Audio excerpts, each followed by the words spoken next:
Praise the lord. ప్రభు అయిన యేసుక్రీస్తు నామంలో అందరికీ వందనాలండి. ఈరోజు దేవుడు మనతో మాట్లాడుచున్న మాటను మనం అందరం కూడా శ్రద్ధగా ధ్యానించుకుందాము. దేవుడు మనలను ఆయన యొక్క స్వరూపములో మనల్ని నిర్మించుకున్నాడు. ఆయన యొక్క ఇమేజ్ని మనకి ఇచ్చాడు కదా. ఆయన యొక్క ఇమేజ్లో మనలను సృష్టించుకున్నాడు, నిర్మించుకున్నాడు మనలను. అయితే మరి ఆయన యొక్క ఇమేజ్లో మనల్ని నిర్మించుకున్నప్పుడు ఆయనలో ఉన్న క్వాలిటీస్ని కూడా మనం కలిగి ఉండాలి కదండి. మరి యేసుక్రీస్తు ప్రభు అన్న మాట మనకి గుర్తు రాగానే ఆయనలో ఉన్న మెయిన్ క్వాలిటీ మనకి ఏది కనబడుతుందండి? ప్రేమ కదా. ప్రేమమయుడు ఆయన. ఎంత ప్రేమమయుడు అంటే మన కోసము ఆయన యొక్క ప్రాణాన్ని అర్పించేంత, మన కోసం ఆయన యొక్క కుమారుని యొక్క భూమి మీదకి పంపించి మన నిమిత్తము ప్రాణాలు బలియాగముగా అర్పించేంత మనను ప్రేమించాడు. ఈ లోకంలో అటువంటి ప్రేమ ఎక్కడ కూడా మనకి దొరకదు. ఎక్కడ ఏ రిలేషన్షిప్లో అయినప్పటికీ కూడా ఇటువంటి ప్రేమ అయితే మనకి దొరకదండి. అయితే యేసుక్రీస్తు ప్రభువారు అంతలా మనలను ప్రేమించారు. ఆయనలో ఈ యొక్క ప్రేమ అనేది ద ఫోర్మోస్ట్ క్వాలిటీ. ఆ క్వాలిటీని మనం కలిగి ఉన్నామా? అటువంటి గుణగణము మనము మన యొక్క జీవితంలో ఉందా అనేది మనలను మనం ఒకసారి ప్రశ్నించుకుందాము. ఆ ప్రేమను మనము కూడా కలిగి ఉన్నామా? ఎదుటి వాళ్ళకి అటువంటి ప్రేమను మనం చూపిస్తున్నామా అనేది మనల్ని మనము ప్రశ్నించుకోవాలి. మరి దేవుడు ఆజ్ఞలను కూడా అదే ఇచ్చాడు కదా. ఒకరినొకరు ప్రేమించుకొనుడి అని చెప్పి వాక్యం ఇచ్చాడు. మరి మనము మన లవ్ వన్ అనదర్ అని చెప్పి అంటున్నాడు వాక్యంలో. మరి ఇతరులను మనం ఎలా ప్రేమిస్తున్నాము? ఆ ప్రేమలో ఏమైనా కల్మషం ఏమైనా చూపిస్తున్నామా?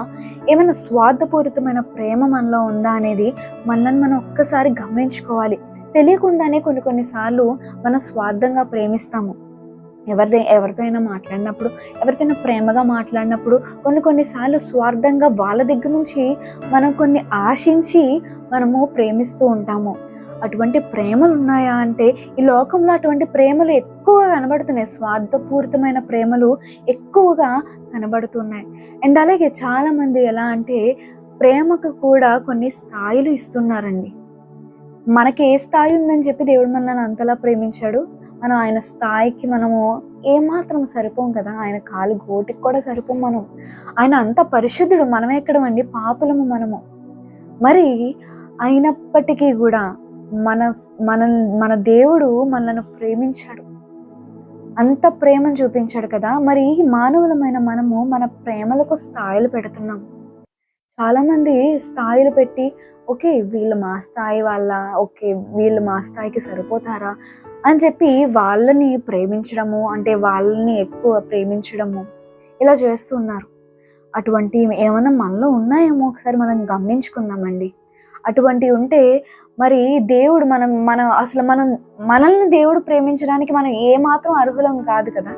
అలానే మరి మనం కూడా ఇలా చూపిస్తే దేవుడు మనల్ని కూడా ఎలా ప్రేమించాలో అప్పుడు మనల్ని అసలు దేవుడు ప్రేమించకూడదు. ఎందుకంటే ఆయన స్థాయికి కూడా మనం సరిపోము. దేవుని యొక్క ప్రేమను మనం పొందుకుంటున్నాం కదా. మరి ఆ ప్రేమనే మనం ఇతరులకు చూపించాలి కదా. ఎటువంటి కల్మషం లేకుండా, ఎటువంటి స్వార్థం లేకుండా, ఎటువంటి స్థాయిలో చూడకుండా మనము ఇతరులను మనం ప్రేమించేవారుగా ఉన్నామా లేదా అనేది మనము ప్రశ్నించుకోవాలి. నా ప్రియ సహోదరి సహోదరుడా, వాక్యం ఏం సెలవిస్తుందంటే యోహాను రాసిన మొదటి పత్రిక 4వ అధ్యాయం 10వ వచనం 11వ వచనం కనుక మనం చూసినట్లయితే, మనము దేవుని ప్రేమించితమని కాదు, తానే మనలను ప్రేమించి మన పాపములకు ప్రాయశ్చిత్తమై ఉండుటకు తన కుమారుని పంపెను. ఇందులో ప్రేమ ఉన్నది. ఇందులో ప్రేమ కనబడుతుంది చూడండి. ఆయనే మనను ప్రేమించాడు.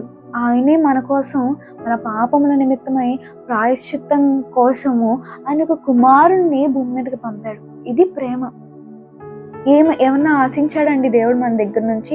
ఒకవేళ నేను వీళ్ళకి పాప క్షమాపణ ఇస్తే వీళ్ళ నుంచి నాకు ఏమన్నా కలుగుతుంది అని చెప్పి దేవుడు ఏమన్నా ఆశించాడా? ఏం ఆశించలే. ఎటువంటి స్వార్థం లేదు అక్కడ. అందులో ఆ ప్రేమలో స్వార్థం ఏం కనబడట్లే. ఇది ప్రేమ, నిజమైన ప్రేమ అంటే. అండ్ అలాగే 11వ వచనం చూసినట్లయితే, ప్రియులారా, దేవుడు మనలను ఇలాగు ప్రేమింపగా మనం ఒక్కరినొకడు ప్రేమింప బదులమై ఉన్నాము. దేవుడు ఇలా ప్రేమించాడు కదా, మనం కూడా ఒకరినొకరు ప్రేమింప బదులమై ఉన్నాం. దేవుడు ప్రేమ చూపించాడు. అది మనము ఇన్ రిటర్న్ మనం దేవునికి స్తుతులు చెల్లిస్తాము. అది క్రియల రూపంలో మనం ఇతరులకు ప్రేమను చూపించాలి. ఆ యొక్క ప్రేమను మనం దేవుని యొక్క ప్రేమను చూపించాలి. ఆ యొక్క ప్రేమను మనం పైనుండి పొందుకుంటున్నాము. పైనుంచి మనం దేవుడి నుంచి మనము ప్రేమను పొందుకుంటున్నాము. అదే విధంగా మన నుంచి మన తోటి సహోదరులకు ప్రేమ వెళుతుందా? అటువంటి ప్రేమని మనం చూపిస్తున్నామా అనేది మనము గమనించుకోవాలి. మనలో ఏమన్నా స్వార్థపూరితమైన ప్రేమలు, స్థాయిలకు తగ్గ ప్రేమలు అండ్ అలాగే కల్మషమైన ప్రేమలు ఉంటే, నా ప్రియ సహోదరి సహోదరుడా, మన హృదయం నుంచి అటువంటి ప్రేమలను తీసివేసి మనస్ఫూర్తిగా ప్రేమిద్దాము. మనస్ఫూర్తిగా మన యొక్క లవ్ని ఎక్స్ప్రెస్ చేద్దాము. వారి పట్ల మనం ప్రేమను చూపిద్దాము. God bless you. Have a blessed day.